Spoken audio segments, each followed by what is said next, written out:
ناصر و معین وصلی اللہ علی محمد وآلہ الطیبین الطاہرین اللہم صلی علی محمد وآل محمد ویصح الرجوع فی الہبۃ بعد الاقباض ما لم یتصرف الموہوب۔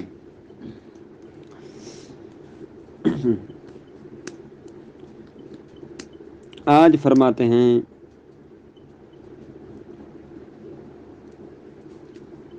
اقباض کرنے کے بعد کیا دوبارہ رجوع کرنا واہب کا ٹھیک ہے یا ٹھیک نہیں ہے؟ مثال کے طور پر واہب نے ہبہ کر دیا، ہبہ کرنے کے بعد دوبارہ کہتا ہے کہ میرا ہبہ واپس کر، تو فرماتے ہیں یصح الرجوع فی الہبۃ، ہبہ میں رجوع کرنا کیا ہے؟ ٹھیک ہے۔ بعد الاقباض، قبض اقباض ہونے کے بعد بھی، کب تک؟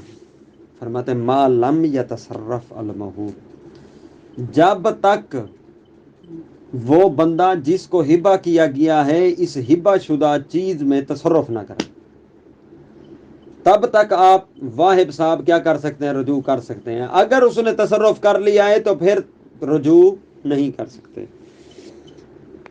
کیسا تصرف؟ تصرفاً متلفاً للعین، ایسا تصرف جو عین کے تلف ہونے کا موجب بنے، او ناقلاً للملک، ایسا تصرف جو ملکیت کے ناقل ہونے کا موجب بنے۔ مثلاً اس نے بیچ دی، میں نے آپ کو کتاب دی، آپ نے آگے بیچ دی، ٹھیک ہے نا؟ تو جب آپ بیچ چکے ہیں تو پھر واہب جو ہے وہ رجوع نہیں کر سکتا۔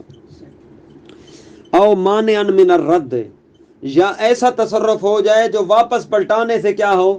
مانع ہو، ٹھیک ہے نا جی؟ کنیز قبلہ صاحب کو کیا کی گئی؟ ہبہ کی گئی، کسی نے کنیز ہبہ کی، قبلہ صاحب کئی عرصہ سے بیچارے کیا تھے؟ کوارے تھے اور منتظر تھے بیگم کبھی تو ہاتھ چڑھ جائے، قبلہ صاحب نے فوراً ہی اسے حاملہ کر دیا، ٹھیک ہے نا؟ اب وہ بچہ دار ہو گئی، حاملہ ہو گئی، تو یہ تصرف ہو گیا ایسا جو رد سے کیا ہے؟ مانے ہے۔ او مغیراً للعین، ایسا تصرف جو عین میں تبدیلی ڈال دے، پھر بھی رجوع کرنا ٹھیک نہیں ہوگا۔ کل قصارت الثوب، کپڑے کو رنگ کرا لینا، مثلا تبدیل ہو گیا ہے، پہلے سفید تھا اب اس نے کالا رنگ کرا لیا ہے۔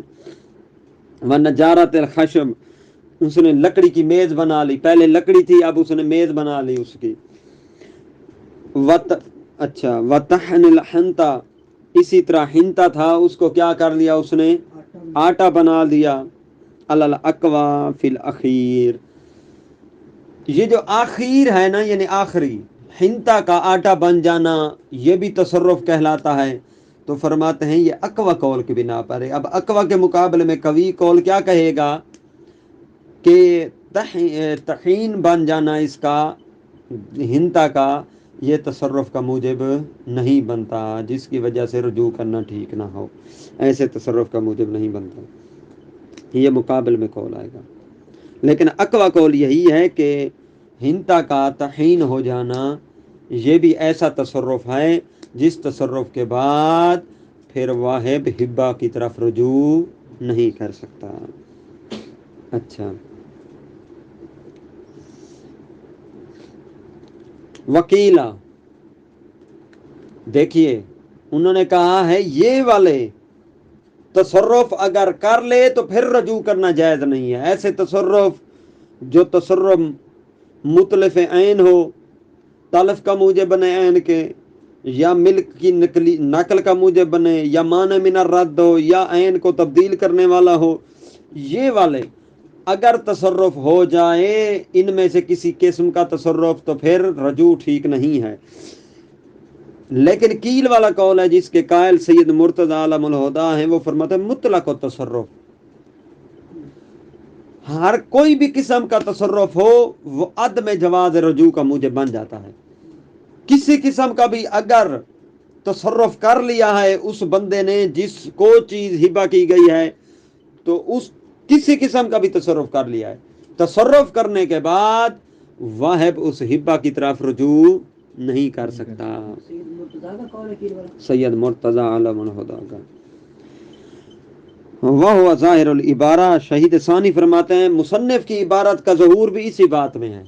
مصنف نے کیا فرمایا ہے؟ مصنف فرماتے ہیں ما لم یتصرف الموہوب. یہ مصنف کی عبارت ہے اوپر، ما لم یتصرف الموہوب، کہ اس وقت رجوع کرنا ٹھیک ہے جب تک موہوب میں تصرف نہ ہو. ٹھیک ہے نا، جب تک تصرف نہیں ہے تب تک رجوع ٹھیک ہے. اگر تصرف ہو گیا ہے تو رجوع ٹھیک نہیں ہے. تو شہید ثانی علیہ رحمہ فرماتے ہیں یہ عبارت اس بات کا تقاضا کرتی ہے، اسی بات میں ظہور رکھتی ہے کہ مطلقاً تصرف جو ہے وہ رجوع کرنے سے کیا ہوتا ہے؟ مانع بن جاتا ہے. مطلق تصرف کسی قسم کا بھی ہو. یہ بات ختم. اب آگے ایک اور بات آ گئی ہے. اب فرماتے ہیں وفی تنزیل موت المتحب منزلۃ التصرف قولان. تصرف اگر ہو جائے، یہ تو ہم نے پڑھا ہے، تو پھر جواز رجوع کا کرنا، واہب کا رجوع کرنا جائز نہیں ہوتا. اب سوال یہ ہے بندے کا مر جانا، اس بندے کا جس بندے کو آپ نے ہبہ دیا تھا، اس بندے کے مر جانا بھی اسی تصرف کے قائم مقام ہے، منزلت پر ہے. مر جانے سے بھی جواز رجوع جو تھا ٹھیک تھی، جواز رجوع جو تھا وہ عدم میں تبدیل ہو جائے گا، جو صحت رجوع تھا وہ عدم صحت میں ہو جائے گا. سمجھ آئی یا نہیں؟ تصرف کی وجہ سے رجوع کیا ہو گیا؟ ممنوع ہو گیا.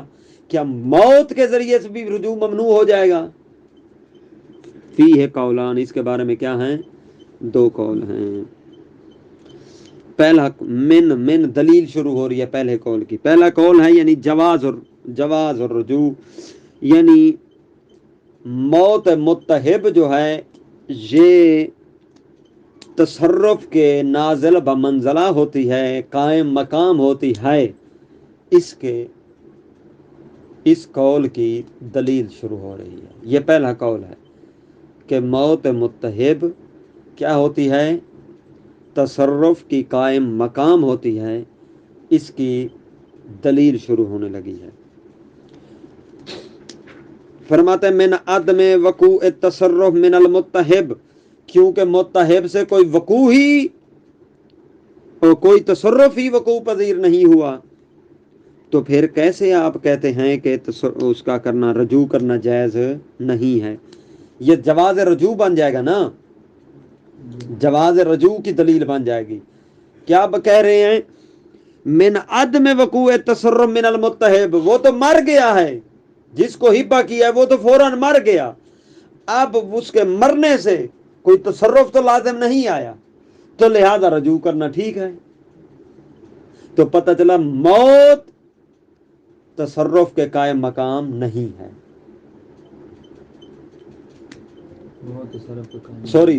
تصرف کے قائم مقام نہیں ہے، کیونکہ موت جو ہے موت لازمہ تصرف نہیں بنتی. بندے کے مرنے کی وجہ سے تصرف تو نہیں ہو جاتا. من عدم وقوع التصرف من المتحب فتناولہ الادلہ المجوزہ للرجوع، پس اس کو شامل ہیں وہ ادلہ جو دلالت کرتی ہیں کس پر؟ رجوع کے جواز پر. یعنی یہ کہنا چاہتے ہیں پہلا قول یہ ہے کہ جائز ہے اس کا کیا کرنا؟ رجوع کرنا. اچھا، دوسرے قول کی دلیل شروع ہونے لگی ہے ومن سے. عدم رجوع کی. ومن انتقال الملک انہو ان متحب بالموت، فرماتے ہیں کیونکہ متحب کے مرنے کی وجہ سے ملکیت منتقل ہو جائے گی کس کی طرف؟ ورثاء کی طرف. بھائی آپ نے ہبہ کیا زید کو، چیز ہبہ کی، زید مر گیا تو وہ زید کی چیز تھی نا، تو پھر زید کے مرنے کے بعد کس کی ہوگی؟ آپ کی ہوگی یا ورثاء کی ہوگی؟ ورثاء کی طرح منتقل ہو جائے گی. من انتقال الملک عن المتحب بالموت، فرماتے ہیں متحب کی موت کے ذریعے، موت کے بعد اس متحب سے ملکیت منتقل ہو جائے گی اس کے ورثاء کی طرف. کیوں؟ بفعلہ تبارک و تعالی، اللہ تبارک و تعالی کے فعل کے ذریعے سے. وہوا یعنی اللہ تبارک و تعالی کا فعل، یعنی موت جو اسے آئی ہے اور اللہ نے حکم دیا ہے وراثت کا، ٹھیک ہے نا جی.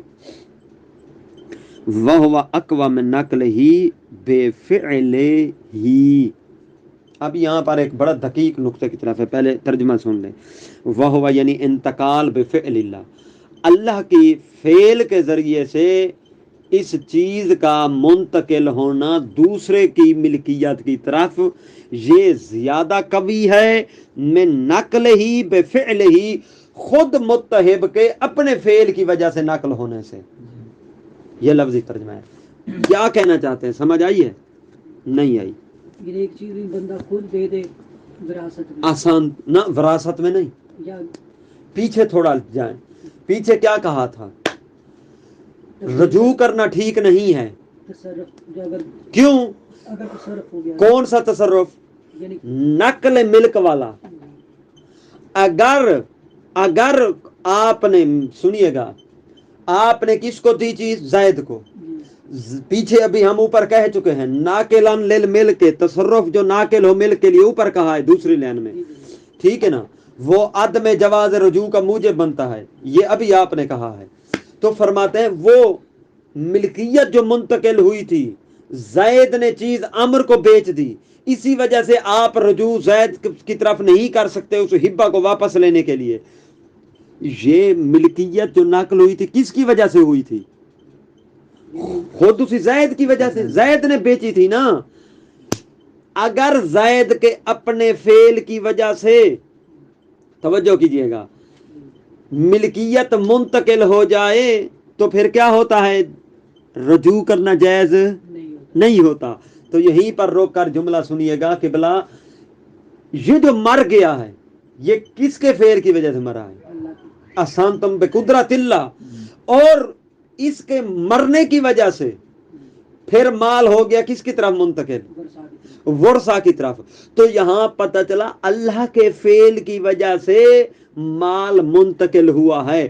تو یہی کہنا چاہتے ہیں جب اس زید کے فعل کی وجہ سے مال منتقل ہوا تھا اس وقت تو آپ نے کہا تھا کہ جائز نہیں ہے مالک کا رجوع کرنا ہبہ کی طرف. اب اللہ کی طرف، اللہ کے فعل کی وجہ سے منتقل ہوا ہے تو یہاں تو بطریق اولا اقوا بات یہی ہے کہ یہاں بھی رجوع کرنا جائز نہیں ہے. پتہ نہیں سمجھ آئیے یا نہیں؟ وہ اقوا شہید ثانی فرماتے ہیں میرے نزدیک بھی زیادہ قوی یہی دوسری بات ہے. یعنی کون سا دوسرا قول ہے؟ یعنی اس بندے کے مرنے کی وجہ سے رجوع کرنا ٹھیک، مرنے کے بعد واہب کا ہبہ کی طرف رجوع کرنا ٹھیک نہیں ہے. یعنی یہ موت متحب بے منزلائے تصرف کہلائے گی. سمجھ آئیے؟ یہ دوسرا قول تھا اور اسی کو شہید ثانی نے بھی اقوا قرار دیا.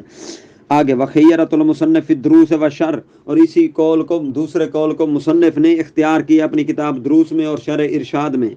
آگے او یعوض انہا بما یتفقان علیہ او بمثلہا. توجہ، ابتدا ہم نے کہاں سے کی تھی؟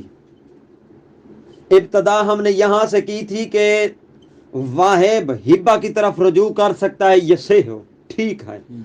لیکن آگے انہوں نے کہا تھا چند موارد ایسے ہیں جن موارد میں واہب ہبہ کی طرف رجوع نہیں کر سکتا. ان میں سے پہلا مورد انہوں نے بتایا تھا جب وہ بندہ جس کو آپ نے ہبہ کیا ہے اس نے اس چیز میں تصرف کر لیا ہو تو تصرف کرنے کے بعد واہب ہبہ کی طرف رجوع نہیں کر سکتا.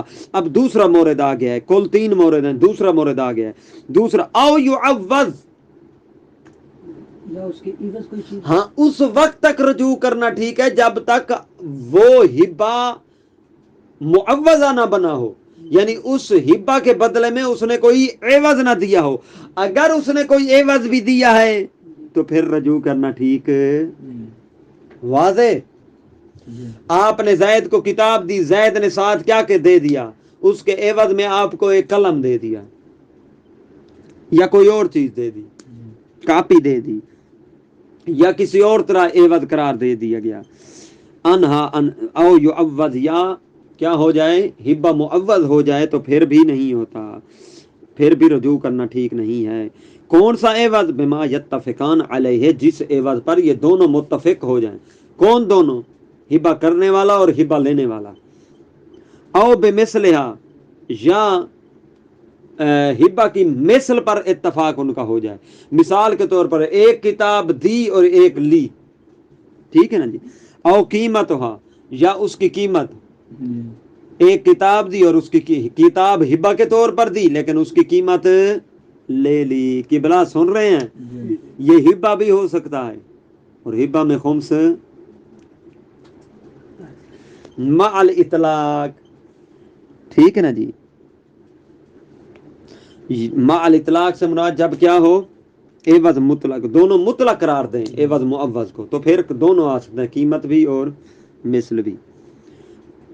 یہ دوسری صورت ہے. جب ہبہ معوضہ ہو تو پھر بھی رجوع کرنا ٹھیک نہیں ہے. تیسری صورت او یکون رحمن، جس کو آپ نے ہبہ دی ہے نا چیز، وہ آپ کا کیا تھا، قریبی تھا، قرابت داروں میں سے تھا، تو پھر بھی آپ اس کی طرف دوبارہ رجوع نہیں کر سکتے، واپس نہیں لے سکتے. توجہ ہے؟ وَإِن لَمْ يَحْرُمْ نِکاح، قریبی سے مراد یعنی باپ تھا، بیٹا تھا، بہن تھی، بھائی، ماں وغیرہ، ٹھیک ہے نا. وَإِن لَمْ يَحْرُمْ نِکاحُهُ، اگرچہ ایسا قریبی ہو جس کے ساتھ آپ کا نکاح بھی حرام نہ ہو.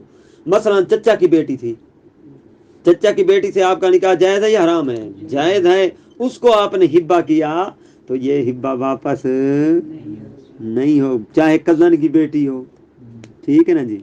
ہبہ کر دیا تو واپس رجوع کرنا جائز نہیں ہے. او یکن زوجن او زوجتن علی الاقوا لصحیت زرارہ، کیونکہ زرارہ کی روایت ہے اس بارے میں، ٹھیک ہے نا، جو اس پر دلالت کرتی ہے. آگے ولو عابت لم یرجع بالعرش علی الموہوب، دیکھیے چند صورتیں انہوں نے کہا ایسی ہیں جہاں رجوع کرنا ٹھیک نہیں ہے، اور کچھ ایسی بھی صورتیں ہیں جب رجوع کرنا کیا ہے، صحیح ہے. یہ جب یہ 3 نہ ہو تو پھر رجوع کرنا ٹھیک ہوگا نا. تو فرماتے ہیں اب کلام شروع ہو رہی ہے اس صورت میں جب رجوع کرنا ٹھیک ہو. توجہ کیجئے گا، آپ نے زید کو کیا کیا تھا، زید آپ کا کچھ نہیں لگتا، آپ نے ہبہ دیا تھا، ابھی اس نے تصرف بھی نہیں کیا اور آپ اس سے کیا کر رہے ہیں، رجوع کر رہے ہیں، واپس لے لیا آپ نے. توجہ ہے نا، واپس لیا ہبہ، لیکن اس میں تو عیب آ چکا تھا چیز میں، تو اب دوبارہ آپ زید کی طرف رجوع کر سکتے ہیں. بابا اس میں عیب آیا ہے، چل چٹی نکال، میں نے کتاب دی تھی اس وقت صاف ستھری تھی، یہ تو نے کالی کر کے دی، جب اس کی قیمت نہیں ہے، ٹھیک ہے نا. میں نے بھیڑ دی تھی، تجھے ہبہ کی تھی اس وقت صاف ستھری تھی، اب اس کا کان کٹا ہوا ہے، ٹھیک ہے نا جی، وغیرہ وغیرہ. ولو آبت، اب اگر ہبہ کیا ہو جائے، عیب دار ہو جائے، لم یرجع، واہب رجوع نہیں کر سکتا، ہبہ کرنے والا، بالعرش علی الموہوب، کہ ہبہ شدہ چیز کا اس بندے سے جس کے لیے ہبہ کیا ہے اس سے کیا کرے، عرش چٹی لے، ایسا جائز. وَإِنْ كَانَ بِفِعْلِهِ، اگرچہ عیب اسی کے فعل سے کیوں نہ ہو جس کو اس نے دیا ہے. ٹھیک ہے نا جی. لأن الہبہ غیر مضمونۃ علیہ، کیونکہ ہبہ کا وہ ضامن نہیں ہے جس کو آپ نے دیا ہے، وہ ضامن نہیں ہے، اس کی ملکیت ہے، وہ جیسے بھی کرے جب ہبہ ہو گئی ہے تو. وَقَدْ صَلَّتَهُ عَلَى إِطْلَافِهَا، قد صلتہ، قد صلتہ میں ہوا ضمیر واہب کی طرف جا رہی ہے، اور ہو ضمیر متحب یعنی جس کو آپ نے ہبہ کیا ہے اس کی طرف جا رہی ہے. خود واہب نے مسلط کیا ہے ہو اس بندے کو علی اطلاف یا ہبہ کے تلف ہونے کرنے پر، مجانن، وہ بھی مجانن. توجہ اس عبارت پر رکھیے گا، اگلی عبارت تب ہی سمجھ آئے گی. جیسے ہی واہب نے بکری دی تھی، کہا یہ میں آپ کو ہبہ کرتا ہوں، ٹھیک ہے نا. اب پوری کی پوری بکری پر اسی بندے کو زید کو مسلط کر دیا آپ نے یا نہیں کر دیا؟ چاہے وہ اسے کھا جائے، یہ تو اس نے نہیں کھایا، تصرف نہیں کیا، تب آپ واپس لے آئے ہیں نا. اگر وہ تصرف کر دیتا تو پھر کاٹ کر کھا جاتا، بیچ جاتا، پھر آپ لے سکتے تھے واپس؟ نہیں لے سکتے تھے. آپ نے مطلقاً پوری کی پوری بکری اور بھیڑ پر کیا کر دیا؟ اسے مسلط کر دیا تھا. تو فرماتے ہیں جب پوری کی پوری بکری پر مسلط آپ نے کر دیا اور جائز ہے اسے وہ تلف بھی کر سکتا ہے، فَأَبْعَاضُهَا اولا، پھر اگر بعض کو اس نے تلف کیا ہے تو بطریق اولا آپ اس کی طرف رجوع نہیں کر سکتے. اگر وہ پوری کاٹ کے کھا جاتا آپ اس سے بھیڑ کے پیسے مانگ سکتے تھے؟ رحم اللہ نہیں. اگر اس نے ایک کان کاٹ لیا ہے اس کا، پھر بطریق اولا نہیں مانگ سکتے. ٹھیک ہے نا. فَأَبْعَاضُهَا اولا وَلَوْ زَادَتْ زِيَادَةً مُتَّصِلَةً، اگر اب اگلی اور بات، اسی صورت میں جب وہ بھیڑ آپ واپس لے آئے، بھیڑ آپ واپس لے آئے ہیں اس سے، کیونکہ نہ اس نے تصرف کیا تھا، نہ وہ قریبی تھا، نہ ہی کوئی عوض تھی، بھیڑ آپ رجوع کر کے واپس لے آئے. فَلَوْ زَادَتْ زِيَادَةً مُتَّصِلَةً، اگر اس ہبہ میں کیا ہو جائے؟ زیادتی، اور زیادتی بھی متصلہ ہو جائے. مثلا قسمن، موٹی ہو جائے وہ ہبہ والی چیز، ٹھیک ہے نا. وَإِنْ كَانَ بِأَلْفِ الْمُتَّحِبِ، اگرچہ وہ بھیڑ کس کا کھاتی رہی ہے؟ الف منع کھانا ہوتا ہے، المتحب کا. متحب کون ہے؟ جس کو آپ نہیں پہ، وہ زید کا کھا کر موٹی ہو رہی ہے. فَلِلْوَاهِبِ، تو یہ کیا ہوگی؟ زیادتی کس کی ہوگی؟ اسی واہب کی. جب واپس لے آیا پوری بھیڑ کو، اب اسے پتلا تو نہیں کرے گا نا، اوپر سے کاٹ کر تو تھوڑا سا نہیں دے سکتا، ٹھیک ہے نا. اچھا، للواہب، یہ چیز زیادتی کس کے لیے ہوگی؟ واہب کی ہوگی. ان جوازنا الرجوع حینئذ، یہ اس صورت میں واہب کے لیے ہوگی زیادتی جب ہم زیادتی کے وقت رجوع کو جائز بھی قرار دے دیں، ٹھیک ہے نا جی. اچھا، والمنفصلہ ولو زادت، منفصلہ اگر کیا ہو؟ زیادتی منفصلہ ہو، متصلہ نہ ہو. توجہ کیجئے گا، وہ واپس لے آیا ہے بھیڑ کو یا کسی اور جو بھی چیز تھی واپس لے آیا ہے، زیادتی تھی متصلہ، مثلا بھیڑ کا موٹا ہو جانا، ٹھیک ہے نا جی. تو وہ موٹاپا کس کا ہے؟ مالک کا. کس جو لے واہب کا، جو لے آیا آپ کا ہے. والمنفصلہ، اگر زیادتی کیا تھی؟ منفصلہ تھی، مثلا بھیڑ نے بچہ دے دیا ہے، ٹھیک ہے نا. واللبن، یا بھیڑ دودھ دار ہے، تو یہ زیادتی للمحوب لا، یہ محوب لا کے لیے ہوگی کہ جس کو آپ نے کیا کیا ہے؟ ہبہ کیا تھا، اسی کے لیے ہوگی. لأنہ نما حدث فی ملکہ، یہ وہ نما نتیجہ ہے، منافع ہے جو اسی کی ملکیت میں آیا ہے. توجہ، آپ نے بھیڑ کی تھی ہبہ زید کو، اور زید صاحب کے پاس وہ کیا، اس نے ایک بچہ جان دیا، یا وہ حاملہ ہو گئی، ٹھیک ہے نا. تو یہ یا دودھ دار ہو گئی، تو پھر کس کی ہوگی؟ یہ کس کا ہوگا؟ یہ جس کی طرف ہبہ ہوا تھا، ہاں اسی کا ہوگا. فَيَخْتَصُ بِهِ، جب یہ نما پیدا ہی اسی کی ملکیت میں ہوا ہے، فی ملک ہی ملک المحوب لا، اسی کی ملکیت میں ہوا ہے، زید کی ملکیت میں. فَيَخْتَصُ بِهِ، تو یہ نما جو ہے مختص ہے اسی زید کے ساتھ جس کے لیے آپ نے ہبہ کیا تھا. سواء کان الرجوع قبل انفصال زیادہ، بالولادت والحلب ام بعدہ، چاہے یہ رجوع جو آپ نے کی ہے زیادتی کے جدا ہونے سے پہلے یا اس زیادتی کے جدا ہونے کے بعد. زیادتی کے جدا ہونے سے پہلے کیسے ہو سکتا ہے؟ مثلا اب بھی ولادت نہیں ہوئی، مثلا دودھ ابھی چویا نہیں ہے، ٹھیک ہے نا، یا بعد میں یعنی ولادت ہو چکی ہے. لأنه منفصل حکما، کیونکہ یہ زیادتی منفصلہ جو ہے اس کا یہ حکمی طور پر کیا ہے، اس سے کیا ہے، جدا ہے، اور یہ محوب لہا کا حق ہے جس کو ہبہ کیا ہے آپ نے. ھذا اذا تجددت زیادہ بعد ملک المتحب بالقبض، لیکن فرماتے ہیں یہ جو زیادتی اس کی ہے یا اس کی ہے، یہ جو سوال پیدا ہوا یہ اس وقت ہے اذا تجددت زیادہ بعد ملک المتحب.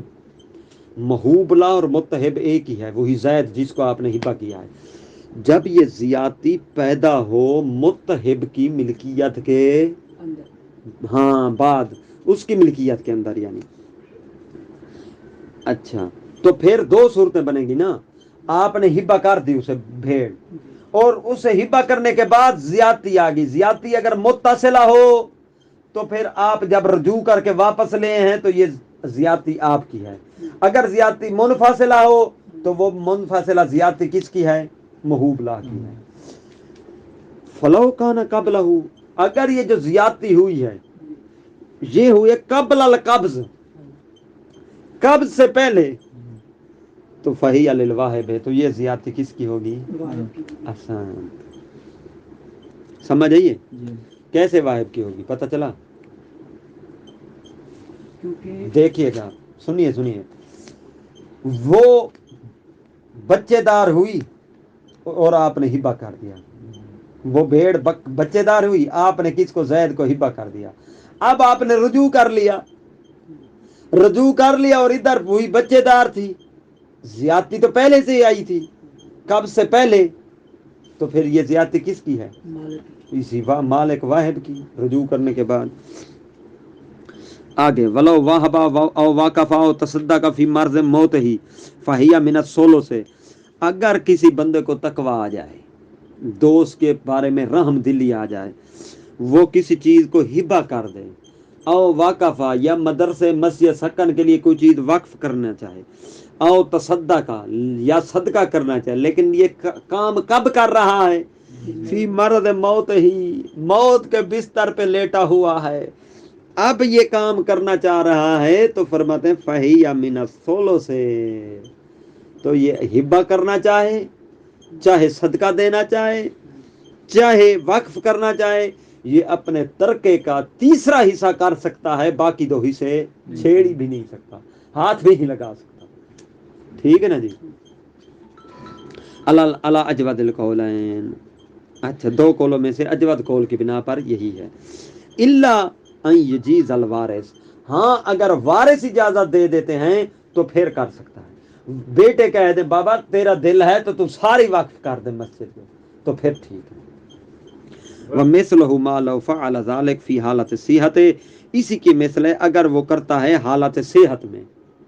وَتَأَخَّرَ الْقَبْضُ إِلَى مَرْضٍ، لیکن قبض کو متاخر کرتا ہے مرض تک، پھر بھی یہی حکم ہوگا. مثلا ٹھیک ٹھاک تھا، جوانی کا عالم تھا، اس نے کیا کہا؟